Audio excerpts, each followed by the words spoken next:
Sobat investor, kembali lagi pada Bisbrief hari ini.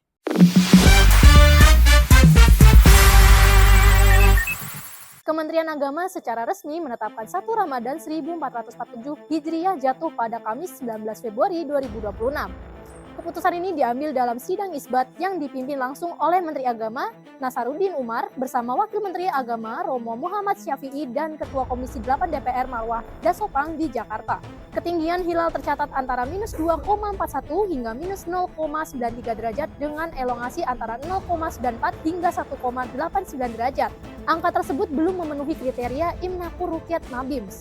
Seperti biasa, penetapan awal Ramadan di Indonesia menggunakan metode hisab sebagai dasar perhitungan astronomis. Kemudian dikonfirmasi melalui ruqyat atau pengamatan langsung.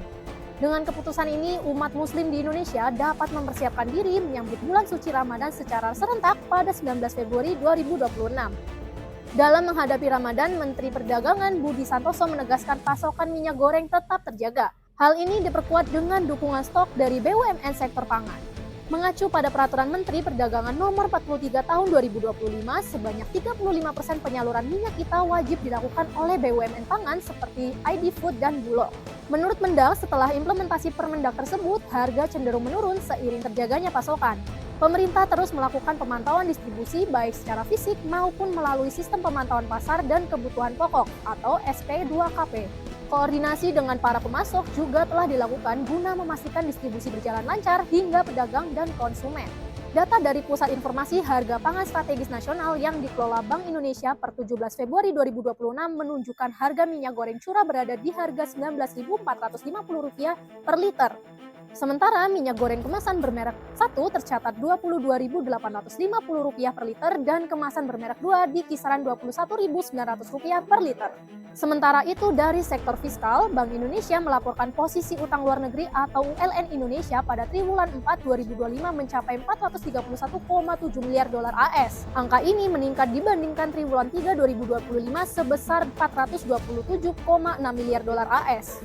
Direktur Eksekutif Departemen Komunikasi BI, Ramdan Denny Prakoso menjelaskan bahwa perkembangan ini terutama dipengaruhi oleh ULN sektor publik. ULN pemerintah pada triwulan 4 2025 tercatat sebesar 214,3 miliar dolar AS, naik dari 210,1 miliar dolar AS pada triwulan sebelumnya. Peningkatan tersebut dipengaruhi oleh aliran masuk modal asing pada surat berharga negara internasional seiring tetap baiknya kepercayaan investor terhadap prospek perekonomian Indonesia di tengah dinamika pasar keuangan global.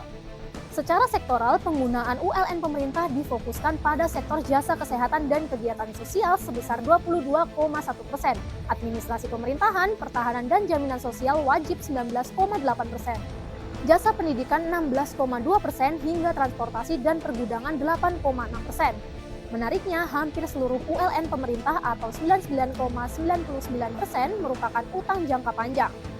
Sementara itu, ULN swasta pada triwulan 4 2025 tercatat sebesar 192,8 miliar dolar AS dengan dominasi sektor industri pengolahan, jasa keuangan dan asuransi, serta pertambangan dan penggalian yang menyumbang hampir 80% dari total ULN swasta. Utang jangka panjang juga mendominasi dengan pangsa 76,3%.